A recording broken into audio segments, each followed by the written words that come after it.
students, how are you? I am Samira teacher and today I will teach you Hindi first. So students, take your book class and today your new chapter 5 घमंड. आज हम पढ़ेंगे chapter 5 घमंड, जो कि एक कहानी है. और ये किसकी कहानी है? सीप में रहने वाली मोती की कहानी है. किसकी कहानी है? जो समुद्र में सीप पाया जाता है बच्चों, उस पर जिसमें मोती मिलता है और उस मोती को एक कीड़ा बनाता है. तो उसी कीड़े की कहानी है. तो आइए चलते शुरू करते हैं बच्चों. घमंड. अब आपको इसमें कुछ कठिन शब्द आएंगे. जो रेड पेन से है वो तो है ही आपके कठिन शब्द.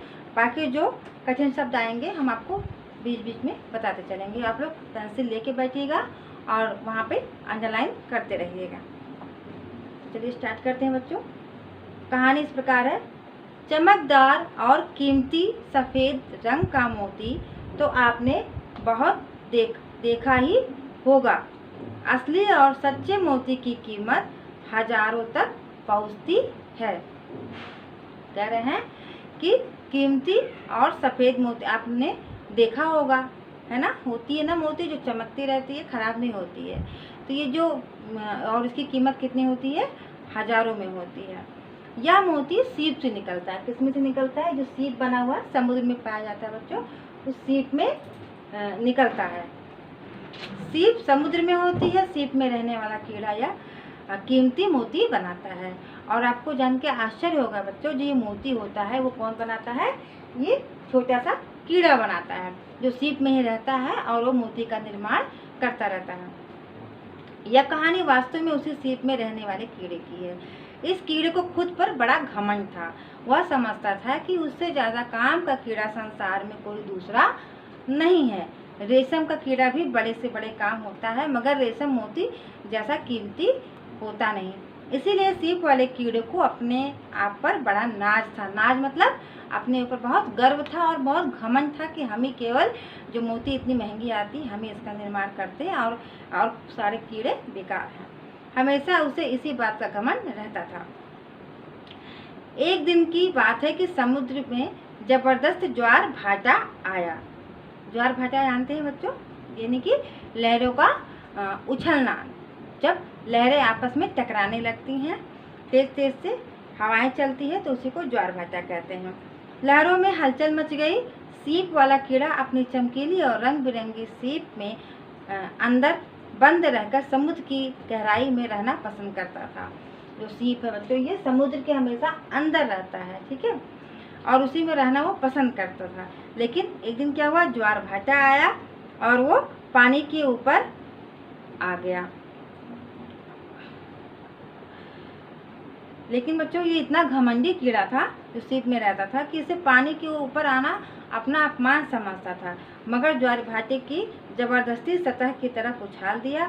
सतह पर आकर उसने अपनी चमकीली सीप की डिबिया के किवाड़ खोलकर ऊपर की दुनिया में झांका. लेकिन जब समुद्र ने इसे उछाल दिया तो वो बाहर सतह पे आ गया और जब रेत पे गिर गया तो उसने अपनी जो ये सीप है, सीप की जो ये ढक्कन है, ढक्कन को खोला और बाहर की दुनिया को झांकने लगा. फिर क्या हुआ बच्चों कि अभी वह झांक ही रहा था कि समुद्र की एक ऊंची लहर ने उसे उठाकर रेत पर फेंक दिया. वो झांक ही रहा था तब तक क्या समुद्र की लहर ने उसे एक रेतीली जगह पे यानी रेत में फेंक दिया. अब तो कीड़ा बहुत घबराया. अब वो घबरा गया कि हम खुद चलकर तो जा नहीं सकते दोबारा पानी में, तो हम और समुद्र की लहरें उसे बार बार छूती तो, लेकिन पानी आने के बावजूद भी वो पानी में जा नहीं पा रहा था. कि पानी से दूर होने के बावजूद भी पानी उसे बार बार आकर छूता तो है, लेकिन लहर इतनी जोरदार नहीं थी कि उसे अपने साथ बहाकर समुद्र में ले जाए. तो उसे बहुत गुस्सा आ रहा था इस बात पे. समुद्र किनारे उगे हुए पेड़ एक कौवा बहुत देर से उसकी बेबसी को गौर कर रहा था. बेबसी माने कि लाचारी, कि वो खुद चल के जा नहीं सकती है और समुद्र का पानी उसे अपने अंदर लेके जा नहीं रहा है. लहरें. वह तेजी से उड़कर सीप के पास आ बैठा और नुकीली चोंच से सीप को ऊपर से खटखटाते हुए बोला. फिर वो आया कौवा और उसको खटखटाया सीप पे. बोला, अरे कौन है अंदर, दरवाज़ा खोलो। तो अंदर से आवाज़ आती, कीड़ा बोलता है कौन शैतान हमें परेशान कर रहा है। शैतान मतलब दुष्ट। घमंडी कीड़े के अंदर ने चिल्लाकर उसने पूछा। तो कौवा बोलता है मैं शैतान नहीं हूँ, दरवाज़ा खोलकर बाहर तो आओ, तो जरा बातें करेंगे। तो पूछा कि क्यों आऊँ बाहर, कीड़ा पूछी क्यों आऊँ बाहर में। तो कहा कि जरा बातें करेंगे और क्या। कौवे ने प्यार भरी आवाज़ में उत्तर दिया, मैं तो कीड़े ने कहा मैं तुम्हारी तरह बेकार नहीं हूँ, मैं तुम्हारी तरह बेकार हूँ क्या, जाओ मैं नहीं आता। मैं इस समय एक मोती बनाने में जुटा हूँ, यानी कि मैं मोती बना रहा हूँ। मैं काले कलूटे जानवर से बात करना मैं अपनी शान के खिलाफ समझता हूँ।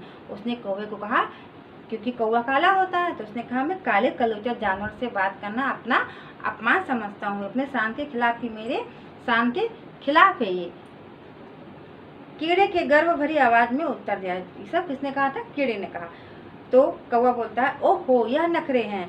कौवा हंसा, अरे भाई मैं तुमसे समुद्र के तह के बारे में पूछना चाहता हूँ और अपनी आज़ाद दुनिया के बारे में कुछ बताना चाहता हूँ।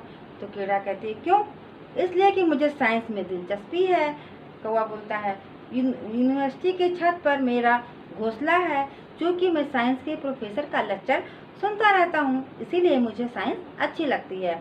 मैं चाहता हूँ कि तुम मुझे समुद्र के बारे में बताओ, वहाँ क्या होता है, क्या वहाँ फाख्ता और चिड़िया के अंडे भी होते हैं। क्या पूछा कौवे ने कि क्या वहाँ फाख्ता और चिड़िया के अंडे भी होते हैं। फाख्ता बच्चों पंडुक होता है कि, तो उसने उससे पूछा कि मुझे साइंस में दिलचस्पी है और मुझे समुद्र के बारे में बताओ कि क्या वहाँ फाख्ता और चिड़िया के अंडे भी होते हैं। तो कीड़े ने सीप की जिभा से बोला क्या बकवास कर रहे हो। कीड़े ने झल्ला कर उत्तर दिया, कहीं समुद्र में चिड़िया और फाख्ता होती है, यही तो तुमसे मालूम करना चाहता हूँ, कौवे ने बोला। फिर कीड़े ने कहा बेकार के सवाल मत करो। घमंडी कीड़े ने अकड़ कर जवाब दिया, समुद्र में मेरे ही जैसी लाखों और करोड़ों सीपियाँ बिखरी हुई हैं, मगर मैं उन सब में सबसे महान हूँ, इसलिए कम दर्जे के सीपियों से बात नहीं करता हूँ। कहता है कीड़ा कि मेरे जैसे समुद्र में हजारों लाखों करोड़ों सीप हैं, लेकिन मैं किसी से बात नहीं करता हूँ क्योंकि मैं अनमोल हूँ। वहाँ रंग बिरंगी मछलियाँ हैं, अद्भुत पौधे हैं और बस, हाँ मगर तुम जैसे बेवकूफ़ और मूर्ख जानवर बिल्कुल नहीं है। कहता है वो कहता है कीड़ा कि वहाँ मछली है, अच्छे अच्छे रंग बिरंगी, अद्भुत पेड़ है, आश्चर्यजनक अच्छे सुंदर सुंदर, लेकिन मैं तुम जैसे मूर्ख जानवर बिल्कुल नहीं, तुम्हारी तरह वहाँ पे समुद्र में मूर्ख जानवर कोई नहीं है। तो कौवा कहता है मैं मूर्ख कहने का बुरा नहीं मानता हूँ, वैसे मैं मूर्ख नहीं हूँ, मैं तो कौवा हूँ। तो सयाना कौवे ने हंसकर कहा, मगर तुम इस कोठरी में बंद रहकर क्या कथा बाँच रहे हो यार, कृपया बाहर आओ। कौवे ने कहा अरे यार तुम अंदर कोठरी में बंद करके क्या कथा बाँच रहे हो, क्या कहानी बता रहे हो, बाहर तो आओ। तो कीड़े ने कहा यार, कीड़े ने नफरत से कहा यार, ये यार क्या होता है, तुम्हें बात करने की तमीज़ नहीं है और तुम तो यूँ बातें कर रहे हो जैसे तुम समुद्र के राजा हो। कीड़े ने कहा कौवे से। फिर तो कौवा बोलता है बेशक मैं वो जब ये कहता है कौवा कि तुम तो जैसा लग रहा है समुद्र के राजा हो, ऐसे तुम बोलते हो। तो कह रहा है कीड़ा बेशक मैं मोती बनाता हूँ और समुद्र मेरी ही वजह से मशहूर है। कीड़े ने उत्तर दिया, फिर तो मैं तुम्हें जरूर देखूंगा। कौवे ने कहा तुम्हें जरूर देखेंगे, तुम इतना घमंड में रहती हो, मोती बनाती हो। तो कौवे ने कहा लगाया ऐसी अद्भुत चीज़ तो मैंने आज तक नहीं देखी। जूठे में बोला कि मैंने इतनी अद्भुत चीज़ कहीं नहीं देखी। तुम मुझे चीज़ कहते हो, मैं मोती बनाने वाला कीड़ा हूँ। उसने कहा तुम्हें कोई चीज़ नहीं, मैं मोती बनाने वाला कीड़ा हूँ। कीड़ा वही सही, मगर हे महाराज बाहर तो आइए, दर्शन तो दीजिए। कौवे ने मजाक उड़ाया। कौवा बार बार कहा कि तुम आओ, अपना दर्शन तो दो।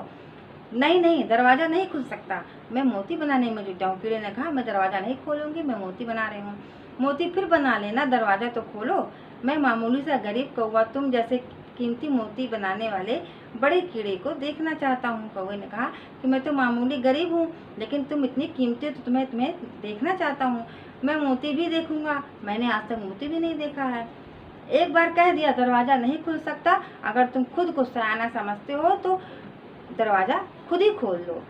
कीड़े ने व्यंग भरी हंसी से कहा ये ने कहा अगर तुम अपने आप को बहुत चालाक समझते हो, सयाना समझते हो, तो खुद ही दरवाज़ा खोलो, क्योंकि वह जानता था कि कौवा सीप का ढकना किसी तरह भी नहीं खोल सकता। तो बच्चों, जो सीप होता है उसका ढक्कन कोई नहीं खोल सकता है सिवाय उसके लिए के। अच्छा, यह बात है। कौवे ने क्रोध से कहा, मैं तुम्हें अपना सयानापन दिखाता हूँ। तो कौवा गुस्साता है और कहता, अभी मैं दिखाता हूँ, अब जो कुछ होगा मुझे दोष मत देना। इतना कहकर कौवे ने जल्दी से सीप की चोंच में पकड़ लिया। सीप को क्या किया, अपनी चोंच में दबा लिया, पकड़ लिया, और फिर एकदम से ऊंचा, खूब ऊंचा उड़ गया और उस जगह पे पहुंचा जाके जहाँ नीचे कठोर चट्टानें थी, यानी पत्थरनुमा चट्टानें थी। उड़ते उड़ते उसने बड़ी ऊंचाई के ताक कर वह सीप को एक चट्टान पर फेंक दिया। फिर क्या किया, उस सीप को सबसे ऊंचा लेके उड़ा और नीचे चट्टान पे फेंक दिया, जिससे क्या हुआ, जो सीप था वो टूटकर चकनाचूर हो गया। कौवा फौरन नीचे आया और क्या किया, जल्दी से उस मोती बनाने वाले कीड़े को अपनी चोंच में दबाया और एक झटके के साथ उसे निगल गया। अपने मुंह में दबाया और क्या किया, उसे निगल गया, यानी कि उसे खा लिया कीड़े को। और उसके बाद मोती को देखा तो लुढ़कता हुआ जमीन की ओर जा रहा था, और जब मोती देखा तो लुढ़कता हुआ गया और देखते देखते कहाँ गया, चट्टान से लुढ़क कर गड़ाप से गाय के गोबर में जाकर धंस गया। तो कहाँ धंस गया, जो गाय का गोबर होता है बच्चों, जाके मोती उसी में घुस गया, धंस गया। ठीक है। कौवा खूबसूरत तथा कीमती मोती का यह अंजाम देखकर मजे से काँव काँव करता हुआ फिर हवा में ऊंचा और ऊंचा उड़ने लगा। जब देखा कीड़े का ये अंजाम हुआ, उसको इतना घमंड था कीड़े को, और उस कीमती मोती का यह अंजाम देखकर कौवा को काँव काँव किया और फिर आसमान में उड़ान भरते हुए ऊंचा उड़ने लगा। तो बच्चों, इस कहानी से हमें क्या शिक्षा मिलती, कहानी मजा आया ना सुन के? और इस कहानी से हमें क्या शिक्षा मिली कि अहंकार हमारा सबसे बड़ा शत्रु है। क्या है? अहंकार हमारा सबसे बड़ा शत्रु है, और हमें अहंकार यानी घमंड बिल्कुल नहीं करना चाहिए। ठीक है, कि घमंड बहुत बुरी चीज होती है। तो बच्चों, ये हो गई आपकी कहानी। अब आते हैं इसके शब्दार्थ पे। शब्दार्थ क्या है बच्चों, देखिएगा। नाज माने अभिमान, जबरदस्त माने बलवान, ज्वार भाटा माने समुद्र की गिरती उठती लहरें, बावजूद माने अतिरिक्त, बेबसी माने मजबूरी, शैतान माने दुष्ट, सयाना मीन्स चतुर, शान मीन्स गौरव, फाख्ता मीन्स पांडु, दर्जा मीन्स श्रेणी, नफरत मीन्स घृणा होता है, बेशक मीन्स निसंदेह, और गड़ाप से मतलब झट से, और अंजाम मतलब परिणाम। ठीक है, तो ये हो गया शब्दार्थ। और अभ्यास का है कि वर्षा की बूंद सीप में गिरकर किस नक्षत्र में मोती बनता है? तो बच्चों, स्वाति नक्षत्र होती है। 4 बहुमूल्य रत्नों के नाम बताइए। तो ये होते हैं माणिक्य, मोती, मूंगा और पन्ना। तीसरा है, समुद्र का पानी पीने योग्य क्यों नहीं होता है? क्योंकि उसका पानी खारा होता है। पूर्णिमा के चांद का समुद्र पर क्या प्रभाव पड़ता है? तो जब पूर्णिमा का चांद समुद्र की रोशनी समुद्र पर चंद्रमा का चांद की रोशनी पड़ती है तो क्या होता है? ज्वार भाटा उत्पन्न होता है, यानी कि समुद्र की लहरें क्या होती हैं? उछलने लगती हैं। तो बच्चों, ये हो गया अभ्यास का। अभ्यास खा है, बहुत सिंपल है। प्लस हटाना है, अपना प्लस पन, तो अपनापन, पागलपन, अकेलापन, सोनापन राइट किया जाएगा। ऐसे ही समानार्थी शब्द है, जग, संसार, पेड़, वृक्ष, राजा को देव कहते हैं, समुद्र, जलधि, पानी का जल। ऐसे समझिए और लिखिए, विशेषण और लिखिए, विशेषण बनाइए। तो आजाद का आजादी, घमंड का घमंडी, कीमत का कीमती, ये हो जाएगा आपका विशेषण। और रेशम का रेशमी, इधर बहुवचन बनाना है। कौवा है तो कौवे हो गया, तो चीता का चीते, कीड़ा का कीड़े, बगुला का बगुले, और घोड़ा का घोड़े। फिर है अंगा, विपरीतार्थक शब्द है।